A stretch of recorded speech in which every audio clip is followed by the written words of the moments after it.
Magandang umaga mga lods. Ngayon i-reveal ko na yung yung sa parapol kung ano yung tinutukoy ko na diba toppers na panalo, tapos kung ano yung pabuntot na may buntot mga lods. Let it, bang, bang. Magandang umaga mga lods. Ayun, kagaya nung yung intro na sinabi ko na i-reveal na natin mga lods yung patungkol sa raffle. Yan, ganito yan mga idol. Inuna ko na to para yung gustong sumali kasi baka may isang linggo na lang i-bola na natin to. Ganito yun mga lods, yung sinasabi ko, di ba? Sa mga gustong sumali, hindi alam ang mechanics, ito yun.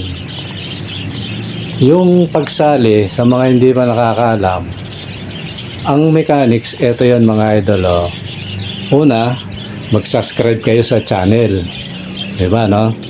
Yun yung number one na nakasubscribe kayo dapat. Tapos, pag nakasubscribe na kayo, nakikita nyo na, i-click nyo yung all, di ba, yung notification para lahat ng ko nakikita nyo. Tapos pag nakasub na, sasali kayo sa parapol. May yun mga idol, may entry. Mura lang naman, 20 pesos yung entry. Lang naman yun kung sakali for pamasahe. Kasi minsan malayo yung mga lods yung tatakbuhan. Baka sobrang layo hindi na natin yun. Pero gaya na sabi ko kahapon na pwedeng yun, kung konti lang ang diferensya pwede ko nang sagutin yun mga lods. Gaya na sabi ko kung 170, tapos another 170 pa kung makakaparoon ka, sabihin ba out of metro na, di ba, no? Another 170, di 300 mahigit yun. Yung kaya ko nang sagutin yun mga lods. Kasi lang naman to, for 1K subscribe lang naman ang natin dito. Kaya sana tulungan nyo akong maging 1K na to mga lods. So ganito yan mga idol. Hindi yun pag i-entry kayo, depende sa inyo kung ilan yung i-entry nyo. Kasi gaya na sabi ko, ito siya yung pinakamaraming entry. Si Idol o Lods Chris, 10 yung entry niya. Yung iba naman 5, yung iba 6, yung iba 3, gano'n. Diba, no? Meron pa nga may isa pa nga minsan So wala namang yun. Ngayon pag naka-entry ka, ang gagawin mo doon sa entry, kung saan daw sabi saan nasa description nyo yung Gcash na paghuhulugan nyo ng nyo entry. 5 entry yung gusto nyo, di 100 yun. Ihulog nyo lang, may number yan. Minsan pina-plus ko yan sa screen mga idol. So yun. So pag na-send mo na yung entry mo, kung 5 entry yun, 5 yung pangalan mo sa listahan. Ang maganda lang doon, pag yung 5, kasi umiikot yan, minsan konti na lang, hindi pa umabot. Pero pag yung 5 yung entry mo, gumigit na puro pangalan mo yung sunod-sunod na yun, ikaw ang panalo mga lods. Wala na kung 10 yung di ba, no? Pag ikot niya, sure ball yun. Ganun lang yun ang Pero hindi natin sinasabing wala ng pag-asa yung 1 o 3 o 5. Hindi. Yun to, sapalaran to mga lods, kung sino yung mapalad sa inyo. So tapos pag na-send mo yon, i-capture nyo mga lods, tapos i-send nyo sa Juniors Pabalan. Messenger ko yon. So katunayan na nag-send kayo, kasi yung isang Gcash kay Commander yon, kaya hindi ko na monitor agad yun. Kaya minsan si Mrs. hindi niya rin masyado nakikita kasi nasa trabaho siya. So kailangan nyong i-send yun. Pagka send nyo ng Gcash, i-capture nyo, i-send nyo sa Junior Pabalan, yung messenger ko. So itatala ko na yun sa listahan ng raffle mga lods. So ganun lang kasimple mga lods. Sana naintindihan nyo. So ngayon, ganito, para kung may gustong humabol, kasi ito, baka may gitsang linggo na lang eh. Ano ko na to, irarapol na natin. I-reveal ko na kung ano yung ano. Hindi naman wala namang masyadong hiwaga mga lods. Ganito lang yun. Yung sinasabi kong 2 pairs, tapos may, baga, 2 pair na parakit, na magaganda. May pasunod na buntot na may buntot mga lods. Ano rin yun mga idol, parakits din yun. Dadagdagan ko ng isang pares. O tali, bago ko pa man yan gusto ko na talagang yun, na tatluhin na kagad, kaya lang sabi ko, bibigyan ko kayo ng parang suspense na konti. Kaso yun nga, parang yung nagsabing scam, yan, pakita natin na kung scam nga. Para kung sino yung manalo, yan, kung malayo man to, papicturean ko sa rider to, kung pwede nga pa-video ko. Nakatunayan siya yung nanalo. Kasi kung sakaling ang maghahatid nito yung kabrad ko, yun, may sesend sa akin yung video na yun. Yun ang katunayan na hindi scam to, na bagay, naintindihan ko na yun, lang yun, mga panggulo kumbaga. So yun mga lods, sa madaling salita, 3 pares sa halagang 20. Yun. Di ba, siguro naman hindi na panalo yun mga lods. Kaya yung mga gustong humabol, habol na kayo mga lods. Kasi kagaya nito, may gustong sumali. Ang problema, taga Bicol. Shoutout sa iyo, lods. Kapangalan ko pa siya. Ano ba pangalan na ito? Tingnan ko mga lods sa pangalan niya. Ano rin siya, Jun Jun Buensa, Buensa Lida, yan.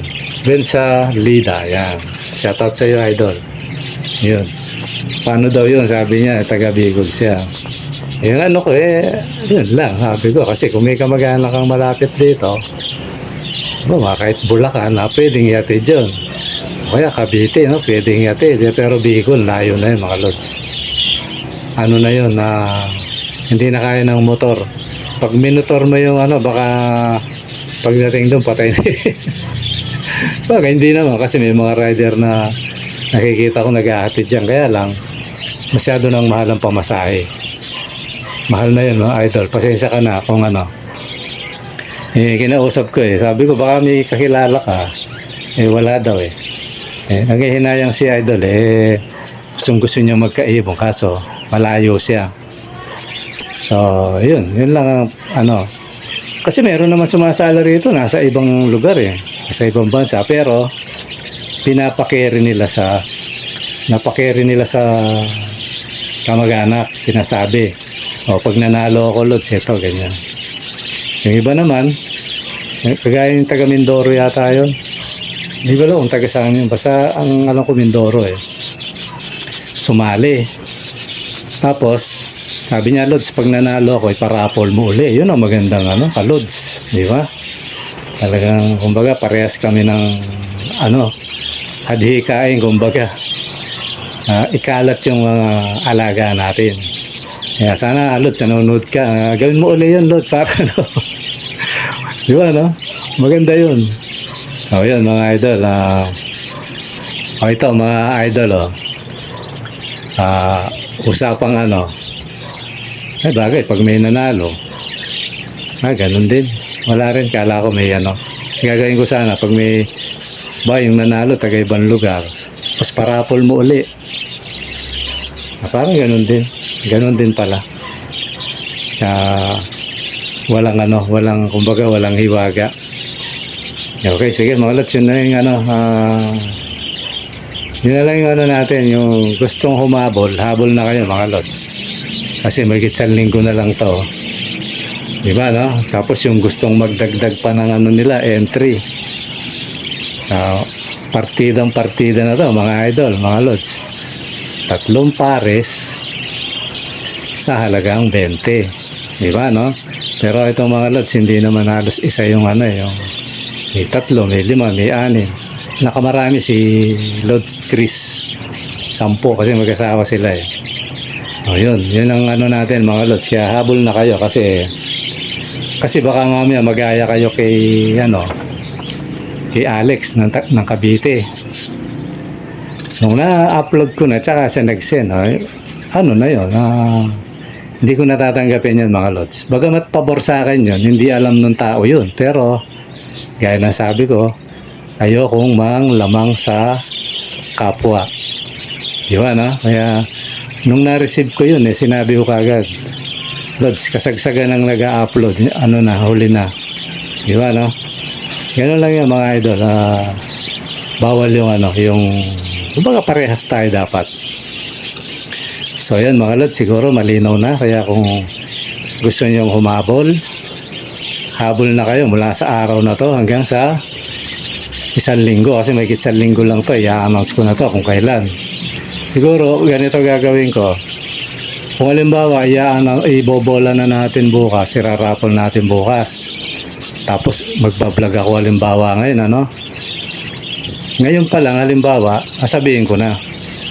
O bukas irarapol na natin para naka-ready kayo mga lods.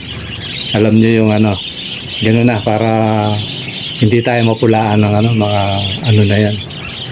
Diba na? Para malinis ayoko kasi yung parang nagdududa. Sabi mo nga, kung scam to, talo na kagad ako o kung sugal to talo na kagad ako. Ngayon, dinagdagan ko pa isang pares. So, ganun lang yung mga lods. Iwan na natin yan kasi may sasagutin tayong katanungan mga lods. Yung tanong niya, eto yung tanong ni Densky Paracale. Yan. Lods, sabi niya, tanong ko po, paano po ginagawa mo para mapadami ang mga anak ng ibon? Sabi niya, ibon mo. At madaming itlog nila, sabi niya. At lahat buhay pa. Yan. So, yun ang tanong ni Lods Densky. Shout out sa iyo, Lods. Totally ito, dahil nga diba nakikita yung nakarami siya, pinopost ko yun na ipit, kapipisa pa lang, patay na kagad, kapipisa pa lang, pisa na mga lods, kumbaga, kasi nadaganan.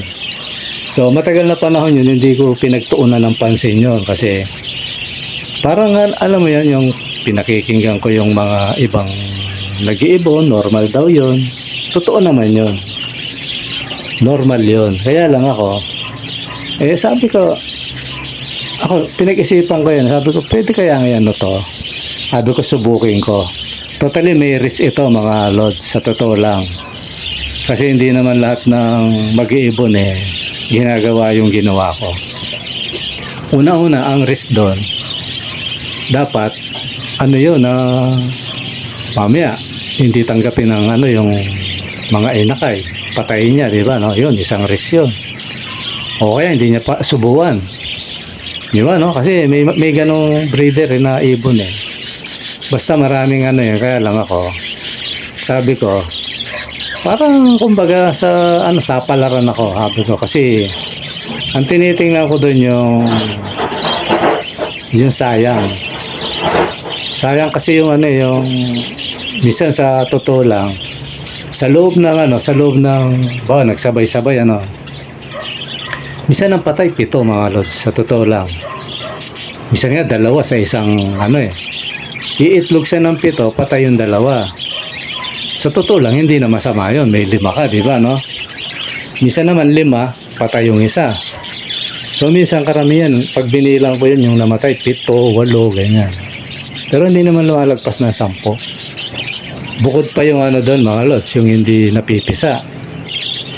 Tapos binabasag ko yun. Nakikita ko may similya, kaya lang siguro sa dami ng yan, hindi na niya pinipisa. Kaya sabi ko, gagawa ako ng isang eksperimento, kasi ako mga lods, sa totoo lang.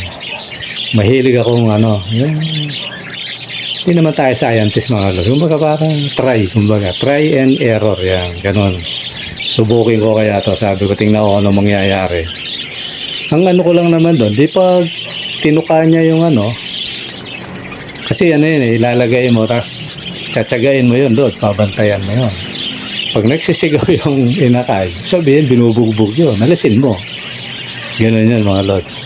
Kaya nung ginawa ko yun talagang ilang araw ako total, mahilig naman akong tumambay doon. Ayun, binantayan ko. Wala naman. Kinabukasan, titingnan ko, okay sila. Nung sinyapol ko sila, pinag-iwa-iwalay ko. Tsaka hindi isang araw yung ginawa, lods. Hindi. Kumbaga hanggang sa mapisa sila. Paikot-ikot yung mga inakay. Bawa ito, may napisa. O, dadaling ko na naman yun, tapos palit na naman ng isa. Kaya kumbaga hindi lang isang, halimbawa ito, binuhat ko, nilagay ko sa nest box to. Hindi ganun. Tapos tama na. Pinagsapol sa akin, hindi ganun, lods. Pag lumalaki na yun, lilipat ko na naman sa kabila yun. Kasi may mabilis lumaki mga lods, may mabagal.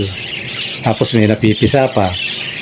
So, ang ginawa ko, yung lahat ng may maliliit na yun, pinagsama-sama ko. Tapos lumalaki na, dadaling ko na naman dun sa isa na medyo humahabol, ganun.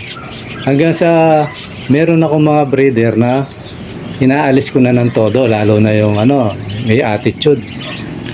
Siya, nagbubugas siya ng na materialis ng rainbow. Pero nanggugurgur ng ng inakay.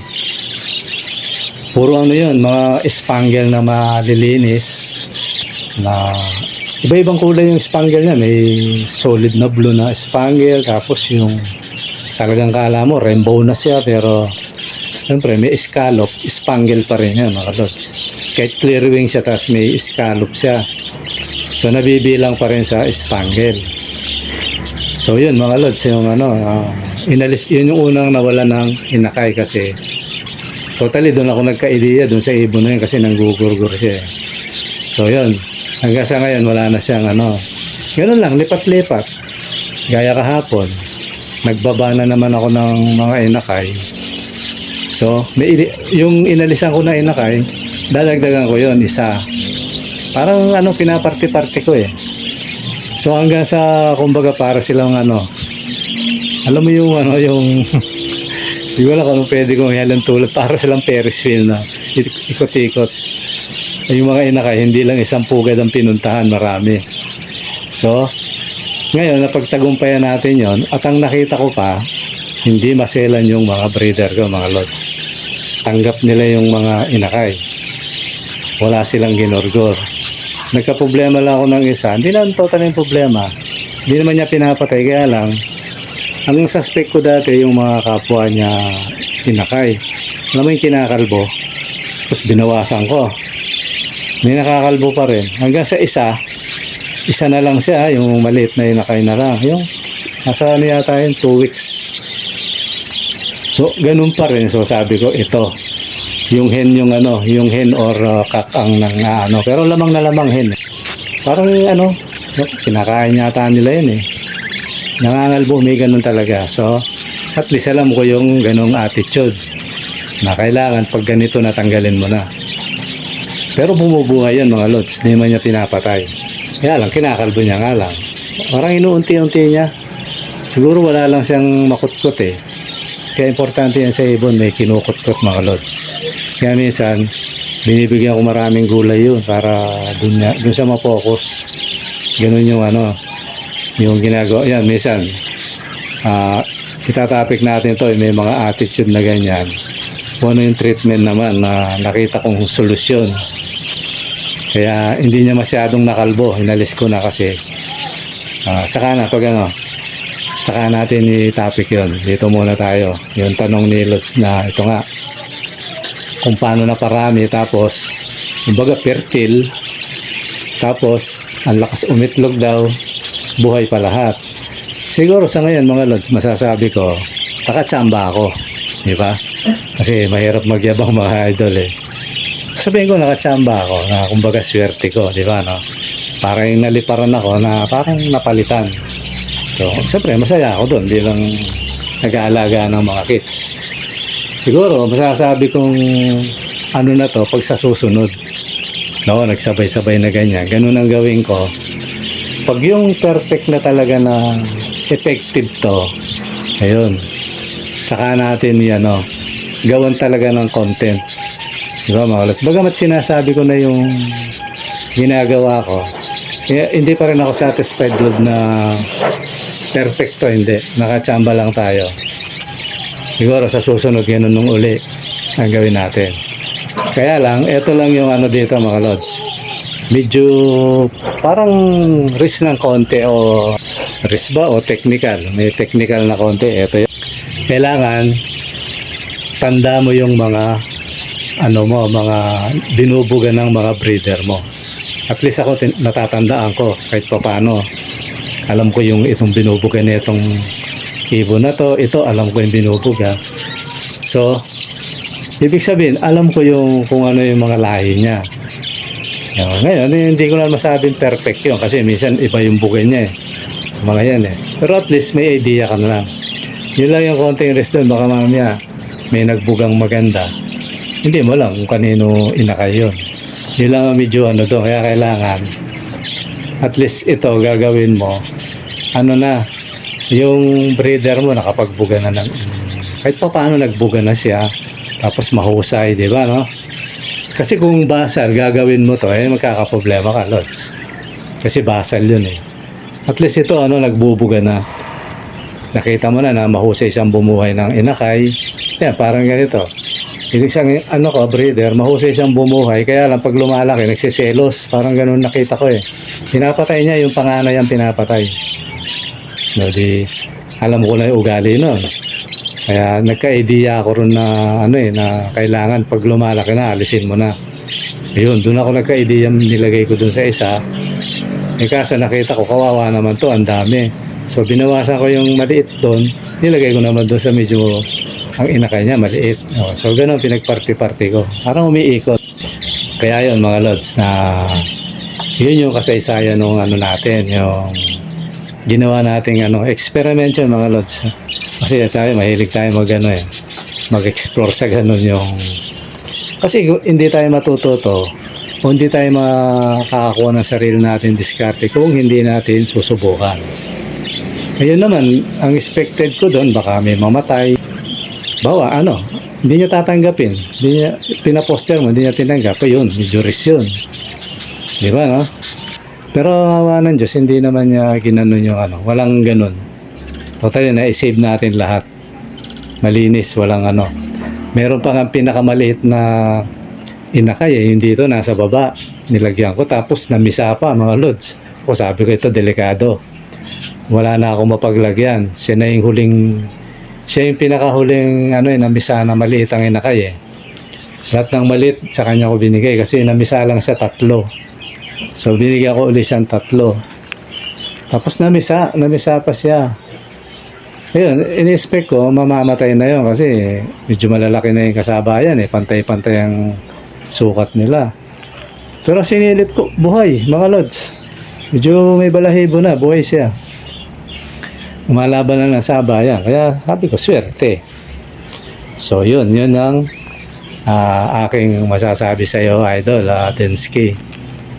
Tapos sa pagpaparami naman ng itlog, siguro sa susunod na naman kasi mahaba na itong natin. Minsan bumabara yung pang edit ko sa cellphone lang kasi ako mga Lods. So yun mga Lods, yun lang muna at sana maraming maraming nakinabang sa diniscuss natin.